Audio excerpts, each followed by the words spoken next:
बिस्मिल्लाहिर्रहमानिर्रहीम। अस्सलाम वालेकुम। तो आज एक नई रेसिपी मैं आप लोग के साथ शेयर करूंगी। टिक्का पुलाव की रेसिपी किस तरह से बनाई जाती है, बहुत ही मज़ेदार बनती है। तो रेसिपी शुरू करते हैं। किस तरह से बनानी है। सबसे पहले एक पाव दही में एक बड़ा चम्मच कुटी हुई मिर्च डालेंगे, आधा चम्मच हल्दी डालेंगे, आधा चम्मच सुरख मिर्च डालेंगे, बिरयानी मसाला डालेंगे, गरम मसाला डाल के तमाम चीज़ों को अच्छी तरह से हमने मिक्स कर लेना है। और हमें 1 किलो चिकन के साथ इसे मैरिनेट करके आधे घंटे के लिए फ्रिज में रख देना है। और ये टिक्का जो पुलाव है बहुत ही आसान रेसिपी है, बनाना बेहद आसान है, खाने में बहुत ही टेस्टी और बहुत ही मज़ेदार है। इसे आप रमज़ान में भी बना सकते हैं, ईद आ रही है ईद पे भी बना सकते हैं। यकीन करें सबको ये रेसिपी बेहद पसंद आने लगी है और बहुत ही आसान से तरीके से बनती है।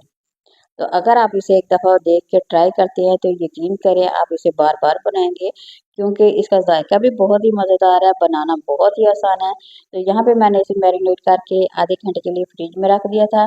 तो अब बनाना किस तरह से है, पैन में हमने क्या किया, थोड़ा सा घी डालना है, ज़्यादा नहीं। और तमाम की तमाम बोटियाँ हमने इसमें डाल के बाकी का मसाला जो बचा हुआ है वो इसमें डाल के थोड़ी देर के लिए ढक्कन लगा के छोड़ देंगे। इसी दही के पानी में ये पकेगा और बहुत ही टेस्टी सा मज़ेदार सा ये जो चिकन है वो बन के तैयार हो जाएगा। इसमें पानी डालने की ज़रूरत बिल्कुल भी नहीं पड़ेगी। 10 मिनट के बाद आप लोग खुद देखेंगे चिकन अच्छी तरह से ये देखिए पक के तैयार हो गया। तो अब भुनाई करेंगे, 2 से 3 मिनट में ये भुनाई हो जाएगी। तो यहाँ पे अगर आप लोगों को मेरी वीडियो पसंद आ रही है तो ज़रूर लाइक करें, शेयर करें, नए देखने वाले चैनल को ज़रूर सब्सक्राइब करें। तो ये देखिए दही का जो पानी था उसी में अच्छी तरह से बन के ये तैयार हो गया और इसकी ग्रेवी बहुत ही मज़ेदार और बहुत ही टेस्टी बनती है। तो यहाँ पे इसे तकरीबन हमने 5 से 10 मिनट के लिए और इसे पकाना है। अच्छी तरह से जैसे ही इसकी बुनाई हो जाएगी तो हमने क्या करना है, इसका जो मसाला है ये हमने लहदा से निकाल के रख लेना है। ये आगे मैं आप लोगों के साथ शेयर करूँगी इसका क्या करना है। तो इससे बहुत ही मज़ेदार सी आज हमारा जो टिक्का पुलाव वो बनने वाला है। तो यहाँ पे हम तमाम मसाला निकाल के रख लिया है और बाकी के चिकन को हमें क्या करना है, दोबारा से फ्राई करना है। 1 से 2 मिनट तक इसे और फ्राई करेंगे। तो इस तरह से एक नए तरीके से अगर आप अपने रिश्तेदारों को खुद इस तरह से टिक्का पुलाव बना के खाते हैं तो यकीन करें सभी को रेसिपी ये बहुत ही ज़्यादा पसंद आने वाली है। एक नए तरीके से बनाइएगा, आप लोगों को बेहद मज़ा आने वाला है। तो ये देखिए यहाँ पे काफ़ी हद तक फ्राई हो गया। अगला काम शुरू करते हैं। तो यहाँ मैंने 1 कप घी डाल लिया है, 2 बड़े साइज़ के प्याज हमने इसमें डाल के अच्छी तरह से इसे फ्राई कर दिया है। चिकन को हमने एक साइड पे रख दिया है, उतनी देर में हमने कढ़ाई में घी भी डाल लिया है। एक तकरीबन जो बड़ी प्याली सी होती है वो घी की ले ली है और इसे हमने गर्म करके प्याज डाल के अच्छी तरह से इसमें फ्राई करना है। अदरक और लहसुन का पेस्ट डाल के उसे भी हमने थोड़ी देर के लिए फ्राई करना है। और यहाँ देखिए ये फ्राई हो गया। ये गरम मसाला है, दालचीनी है, लौंग है, जितने भी इसमें मसाले होते हैं ये सारे के सारे इसमें हमने डाल देने हैं। इसकी खुशबू यहाँ पे बहुत ही ज़्यादा प्यारी आएगी। तो आप लोगों ने यहाँ पे ये तमाम मसाले यहाँ पे डाल देने हैं। तो थोड़ी देर के लिए हमें इसे फ्राई करना है। जैसे ही ये फ्राई हो जाएगा तो हम इसमें कुछ मसाले ऐड करेंगे। सबसे पहले तो हम इसमें टमाटर डाल रहे हैं। तकरीबन 2 से 3 अदद आप लोगों ने टमाटर ले लेने हैं और इसे डाल के हमने दोबारा से इसे अच्छी तरह से फ्राई करना है। उस वक्त तक फ्राई करेंगे जब तक इसकी ग्रेवी ना बन जाए, तमाम के तमाम टमाटर जो अच्छी तरह से इसके अंदर मेल्ट ना हो जाए। तो ये देखें 1 से 2 मिनट लगेगा इसे फ्राई करते हुए। जैसे ये फ्राई हो जाएगा तो हम इसमें बाकी के मसाले ऐड करेंगे। वही मसाले जो हमने पहले दही के लिए मैरिनेट करके रखे थे वही मसाले इसमें दोबारा से ऐड।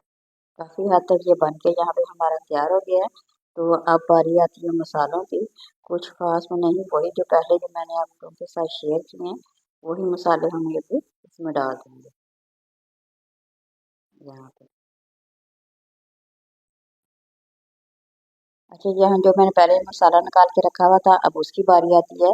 तो वो अब हम इसमें डालेंगे, उससे इसका जायका भी बहुत ही मज़ेदार लगेगा, खाने में बहुत ही टेस्टी लगेगा। जो मैंने मसाला उसमें से पहले निकाल के रखा हुआ था वो मसाला अब हम यहाँ पे डाल देंगे। इसकी खुशबू बहुत ही मज़ेदार और नया इसका जायका आएगा। सब्ज़ मिर्चें हमने 4 से 5 अदद वो डाल देनी है इसमें। तो अब उस कुटी हुई मिर्च 1 चम्मच डाल दिया, आधा चम्मच सुरख मिर्च, वही मसाले जो मैंने पहले डाले थे। 1 बड़ा चम्मच हमने इसमें नमक भी ऐड कर दिया है। दोबारा से हमें इसे अच्छी तरह से मिक्स करना है। 1 से 2 मिनट के लिए हमें इसे पकाना है ताकि जितने भी हमने इसमें मसाले ऐड किए हैं उसका कच्चापन तमाम का तमाम खत्म हो जाए।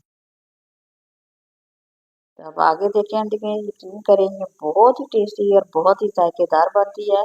आपने मुख्तलिफ तरीक़ों के पुलाव बनाए होंगे मगर एक दफ़ा इस तरह की अगर ट्राई करती हैं तो यकीन करें ये रेसिपी आप लोगों को बहुत ही ज़्यादा पसंद आएगी। अच्छा यहाँ पे मेरे पास 3 गिलास थे चावलों के और मैंने 4 गिलास इसमें पानी के तकरीबन डाल दिए हैं और जैसे ही इसे बॉयल आएगा तो हमने चावल पहले धो के रखे हुए थे और 10 मिनट के लिए मैंने भिगो के रखे हुए थे ताकि चावल नरम हो जाए। वो अब हम डाल के इस पर ढक्कन लगा देंगे। जैसे 5 से 10 मिनट होंगे चावल हमारे बिल्कुल पक के तैयार हो जाएंगे और जो चिकन मैंने मैरिनेट करके पकाया हुआ था वो भी मैं आप लोगों के साथ शेयर करूंगी वो किस वक्त तक डालना है सारी की सारी चीज़ें मैं आप लोगों के साथ शेयर करूंगी। इंशाल्लाह ये पुलाव जो है ना बहुत ही टेस्टी और बहुत ही मज़ेदार बनने वाला है। तो यहाँ पे पुदीना और सब्ज़ धनिया के कुछ हमने पत्ते डाल देने हैं। पुदीने का जब यहाँ पे डालेंगे तो इसकी खुशबू और इसका जायका जो है ना वो बहुत ही मज़ेदार और बहुत ही टेस्टी रहता है। तो ये देखें हमारा पुलाव जो है ना माशाल्लाह काफ़ी हद तक पक गया है। बस थोड़ी देर के लिए और हमें इसे पकाना है। जैसे ही इसका पानी खुश्क हो जाएगा तो हमने इसे दम के लिए लगाएंगे। अब चावलों को हमने अच्छी तरह से बराबर कर लेना है और जो चिकन हमने बना के रखा हुआ था वो तमाम का तमाम चिकन अब हम इस पे डाल देंगे। ये देखिए यहाँ पे बारी बारी करके तमाम का तमाम चिकन हमने इसमें डाल देना। ये देखिए ये बहुत ही आसान सा तरीका है। ये तो जब आप लोग बनाएंगे तो यकीन करें आप लोगों को बेहद पसंद आएगा। ये देखिए बारी बारी सारे का सारा चिकन हमने इसमें डाल दिया है। अब थोड़ा सा हमने दोबारा से सब्ज़ धनिया और जो पुदीना ना वो उसकी कटिंग कर लेंगे वो इसमें डाल देंगे। पुदीने की खुशबू बहुत ही प्यारी आती है। अब यहाँ पे हमने क्या करना है इसे दम पे लगा के छोड़ देना है। तकरीबन बिल्कुल हल्की सी आंच करेंगे और किसी रुमाल के साथ इसे दम देंगे। तकरीबन 10 मिनट के लिए हम इसे दम के लिए छोड़ देंगे। फ्लेम को बिल्कुल आप लोगों ने कम कर देना है और इसे दम के लिए देंगे। मिलते हैं 10 मिनट के बाद। ये देखें माशाल्लाह हमारा टिक्का पुलाव बहुत ही टेस्टी बहुत ही मज़ेदार बन के तैयार हो गया है। अब आप लोगों की बारी है बनाइए एंजॉय करें और कमेंट में मेरे साथ ज़रूर शेयर करें आप लोगों को रेसिपी कैसी लगी मेरी। ये देखिए यहाँ मैं आप लोगों के साथ प्लेट में भी डाल के डिश आउट करूँगी। आप लोगों को दिखाऊंगी ये कैसी लगती है। ये देखिए माशाल्लाह बहुत ही चावल खिले खिले बने हैं खाने में बहुत ही मज़ेदार एक नया जायका आएगा इसका। देखिए तो हम प्लेट में डालते हैं। माशाल्लाह दाना दाना इसका बिल्कुल लेदर बनाइए और रमज़ान में या ईद पे बना के एंजॉय करें एक नई रेसिपी के साथ। ये हमारा टिक्का पुलाव माशाल्लाह बन के तैयार हो गया है। एक नई रेसिपी के साथ दोबारा हाज़िर होंगे। अल्लाह हाफ़िज़।